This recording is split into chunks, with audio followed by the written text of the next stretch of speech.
बाकी जो ईद के 3 दिन लोग कहते हैं कि तकबीर पढ़नी चाहिए, अल्लाह अकबर ला इलाहा इल्लल्लाह अल्लाह अकबर व लिल्लाहिल हम्द। जी जी, इसकी एक तो वजाहत कर दें कितने दिन पढ़नी चाहिए और इनकी फजीलत की वजाहत।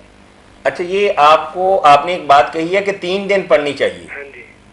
अच्छा ये भी मौलाना से वजाहत कर लेते हैं कि ये जो दुआएं हैं कि 3 दिन पढ़नी चाहिए या 1 दिन या 4 दिन, हाँ जी, अयाम तशरीक की जो दुआएं हैं, तकबीरात तकबीरात तशरीक जिसको कहते हैं। तकबीरात तशरीक के बारे में सही बात यही है कि 9 की फजर से शुरू करके 13 तारीख की असर तक, ये तो 9 5 दिन बन गए। हाँ 5 दिन बन गए। अच्छा मौलाना पहले तो हमने अपने बड़ों से यही सुना था कि ज्यादा से ज्यादा 4 दिन है।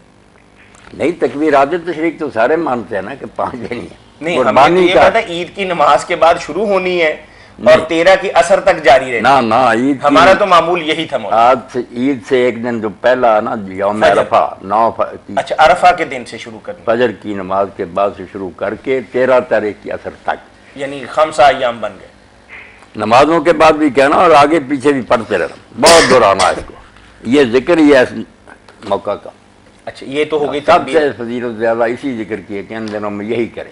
यानी 5 दिन की बात है जी, 3 दिन की बात नहीं है कि 9 यानी अरफा के दिन की फजर से लेकर 13 की और जिलहज की 13 तारीख की असर तक। और फिर मौलाना ने ये बताया है कि सिर्फ नमाजों ही के बाद नहीं बल्कि चलते फिरते उठते बैठते अक्सर औकात ज्यादा जो है ना यही जिक्र करें। अच्छा इनकी फजीलत के बारे में मौलाना आप बताएंगे, पूछा है। बस कुरान मजीद ने कह दिया कि जब तुम अरफात से आ जाओ, मिना में ठहरो, तो इन दिनों में वज़्कुरुल्लाह फ़ी अय्याम मादूदात, इन दिनों में अल्लाह को याद करो। तो उसकी तशरीह यही थी कि ये तकबीरात तशरीह की पुकारनी। ठीक है।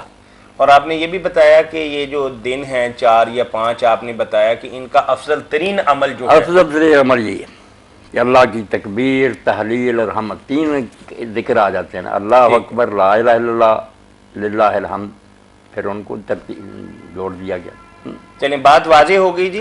अल्लाह फरमा रहे हैं कि ये तकबीरात जो मैं बात को दोबारा ला इलाहा इल्लल्लाह वल्लाहु 5 दिन इनको आपने ना मतलब इन कलिमात मुबारका को कसरत के साथ अदा करना है, बिलखुसूस फर्ज नमाजों के बाद और बाकी औकात के अंदर बिलउमूम ये 9 जिलहज की फजर के बाद और 13 जिलहज की असर तक, ये तकरीबन 5 दिन बनते हैं। चलिए ठीक है, जो मौलाना ने बताया कि इन अय्याम का अफजल तरीन अमल यही है।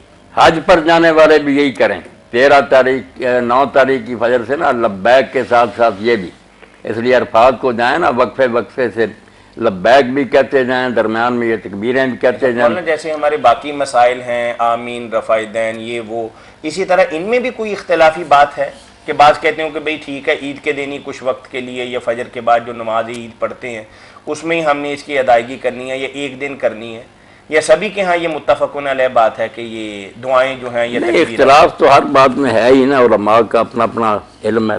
जी इमाम अबू हनीफा रहमतुल्लाह अलैह कहते हैं 13 तारीख की फजर से शुरू करके 13 की या 10 की ना 10 की फजर से शुरू करके 10 की असर पर ख़त्म कर दें, ईद वाले दिन असर पर ख़त्म कर दें। ठीक, उनका ये ख्याल है। ठीक है। उनके शागिर्द इमाम अहमद बिन हंबल कहते हैं नहीं 13 तारीख की असर तक, यानी 9 से फजर के बाद शुरू करेंगे।